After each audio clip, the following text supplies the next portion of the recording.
1 Samuel 25 ayat 1 sampai dengan 44. Diawali dengan kematian Samuel, lalu kisah Daud, Nabal, dan Abigail. Demikianlah firman Tuhan. Dan matilah Samuel, seluruh orang Israel berkumpul meratapi dia dan menguburkan dia di rumahnya di Ramah. Dan Daud berkemas lalu pergi ke padang gurun Paran. Daud, Nabal, dan Abigail. Ketika itu ada seorang laki-laki di Maon yang mempunyai perusahaan di Karmel. Orang itu sangat kaya. Ia mempunyai 3.000 ekor domba dan 1.000 ekor kambing. Ia ada di Karmel pada pengguntingan bulu domba-dombanya. Nama orang itu Nabal dan nama istrinya Abigail. Perempuan itu bijak dan cantik, tetapi laki-laki itu kasar dan jahat kelakuannya. Ia seorang keturunan Kaleb. Ketika didengar Daud di padang gurun bahwa Nabal sedang menggunting bulu domba-dombanya, maka Daud menyuruh 10 orang, dan kepada orang-orang itu Daud berkata, "Pergilah ke Karmel dan temuilah Nabal. Tanyakanlah keselamatannya atas namaku dan sampaikanlah salam ini kepadanya. Selamat, selamatlah engkau, selamatlah keluargamu, dan selamatlah segala yang ada padamu. Baru-baru ini aku mendengar bahwa engkau mengadakan pengguntingan bulu domba. Adapun gembala-gembalamu yang ada dengan kami tidak kami ganggu, dan tidak ada sesuatu yang hilang daripada mereka selama mereka ada di Karmel. Tanyakanlah kepada orang-orangmu, mereka tentu akan memberitahukan kepadamu. Sebab itu biarlah orang-orang ini mendapat belas kasihanmu. Bukankah kami datang pada hari raya? Berikanlah kepada hamba-hambamu ini dan kepada anakmu Daud apa yang ada padamu." Ketika orang-orang Daud sampai ke sana, berkatalah mereka kepada Nabal atas nama Daud tepat seperti yang dikatakan kepada mereka. Kemudian mereka menanti, tetapi Nabal menjawab anak buah Daud itu, katanya, "Siapakah Daud? Siapakah anak Isai itu? Pada waktu sekarang ini ada banyak hamba-hamba yang lari dari tuannya.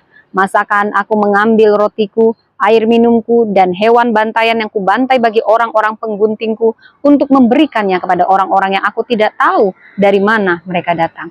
Lalu orang-orang Daud itu berbalik pulang, dan setelah sampai mereka memberitahukan kepadanya tepat seperti yang dikatakan kepada mereka.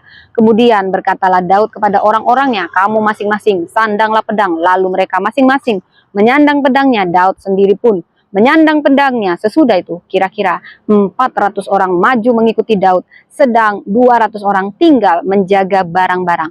Tetapi kepada Abigail istri Nabal telah diberitahukan oleh salah seorang bujangnya, katanya, "Ketahuilah, Daud menyuruh orang dari padang gurun untuk memberi salam kepada Tuan kita, tetapi ia memaki-maki mereka. Padahal orang itu sangat baik kepada kami. Mereka tidak mengganggu kami, dan kami tidak kehilangan apa-apa selama kami lalu lalang di dekat mereka. Ketika kami ada di ladang, mereka seperti pagar tembok sekeliling kami siang malam selama kami menggembalakan domba-domba di dekat mereka. Oleh sebab itu pikirkanlah dan pertimbangkanlah apa yang harus kau perbuat, sebab telah diputuskan bahwa celaka akan didatangkan kepada tuan kita dan kepada seisi rumahnya, dan ia seorang yang dursila sehingga orang tidak dapat berbicara dengan dia."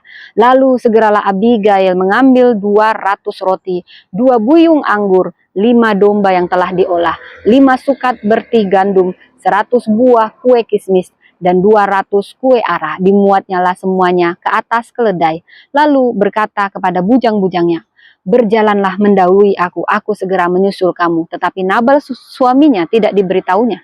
Ketika perempuan itu dengan menunggang keledainya turun dengan terlindung oleh gunung, tampaklah Daud dan orang-orangnya turun ke arahnya, dan perempuan itu bertemu dengan mereka. Daud tadinya telah berkata, "Sia-sialah aku melindungi segala kepunyaan orang ini di padang gurun, sehingga tidak ada sesuatu pun yang hilang dari segala kepunyaannya.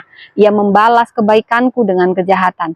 Beginilah kiranya Allah menghukum Daud, bahkan lebih lagi daripada itu, jika kutinggalkan hidup sampai pagi seorang laki-laki saja pun dari semua yang ada padanya." Ketika Abigail melihat Daud, segeralah ia turun dari atas keledainya dan lalu sujud menyembah di depan Daud dengan mukanya sampai ke tanah. Ia sujud pada kaki Daud serta berkata, "Aku sajalah, ya Tuanku, yang menanggung kesalahan itu. Izinkanlah hambamu ini berbicara kepadamu dan dengarkanlah perkataan hambamu ini. Janganlah kiranya Tuanku mengindahkan Nabal orang yang dursila itu, sebab seperti namanya demikianlah ia, Nabal namanya dan bebal orangnya. Tetapi aku hambamu ini tidak melihat orang-orang yang Tuanku suruh.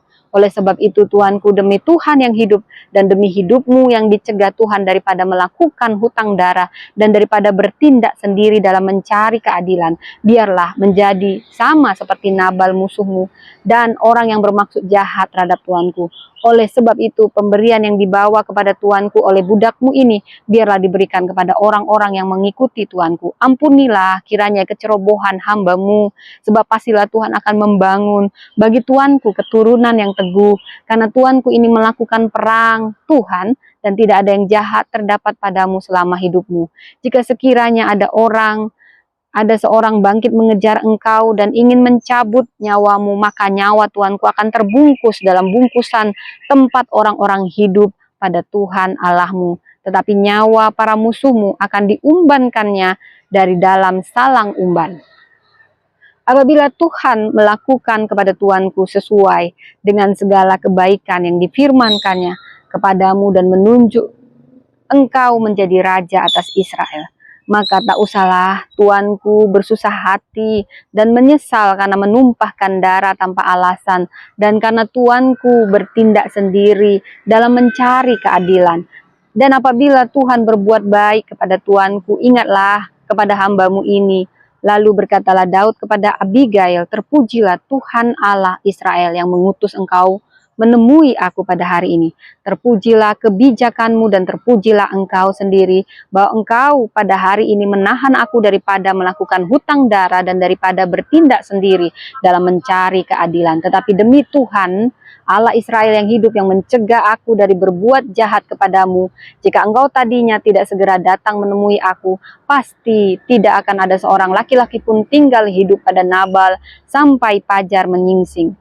Lalu Daud menerima dari perempuan itu apa yang dibawanya untuk dia dan berkata kepadanya, "Pulanglah dengan selamat ke rumahmu. Lihatlah, aku mendengarkan perkataanmu dan menerima permintaanmu dengan baik." Sampailah Abigail kepada Nabal dan tampaklah Nabal mengadakan perjamuan di rumahnya seperti perjamuan raja-raja. Nabal riang gembira dan mabuk sekali. Sebab itu tidaklah diceritakan perempuan itu sepatah kata pun kepadanya sampai fajar menyingsing. Tetapi pada waktu pagi, ketika sudah hilang mabuk Nabal itu, diceritakanlah kepadanya oleh istrinya segala perkara itu. Lalu terhentilah jantungnya dalam dada dan ia membatu. Dan kira-kira 10 hari sesudah itu Tuhan memukul Nabal sehingga ia mati. Ketika didengar Daud bahwa Nabal telah mati, berkatalah ia, "Terpujilah Tuhan yang membela aku dalam perkara penghinaan Nabal terhadap aku dan yang mencegah hambanya daripada berbuat jahat. Tuhan telah membalikkan kejahatan Nabal ke atas kepalanya sendiri." Kemudian Daud menyuruh orang untuk berbicara dengan Abigail tentang mengambil dia menjadi istrinya. Para hamba Daud datang kepada Abigail di Karmel dan berkata kepadanya, "Demikian Daud menyuruh kami kepadamu untuk mengambil engkau menjadi istrinya." Lalu bangkitlah perempuan itu berdiri, sujudlah ia menyembah dengan mukanya ke tanah sambil berkata, "Sesungguhnya hambamu ini ingin menjadi budak yang membasuh kaki para hamba tuanku itu." Kemudian berkemaslah Abigail dengan segera ia menunggang keledainya dengan diiringi 5 orang pelayan perempuan. Ia mengikuti suruhan Daud itu dan menjadi istri Daud. Juga Ahinoam dari Yizreel telah diambil Daud menjadi istrinya. Kedua perempuan itu menjadi istrinya, tetapi Saul memberikan Mikal anaknya perempuan istri Daud kepada Palti bin Lais yang dari Galim itu. Demikianlah firman Tuhan. Tuhan memberkati.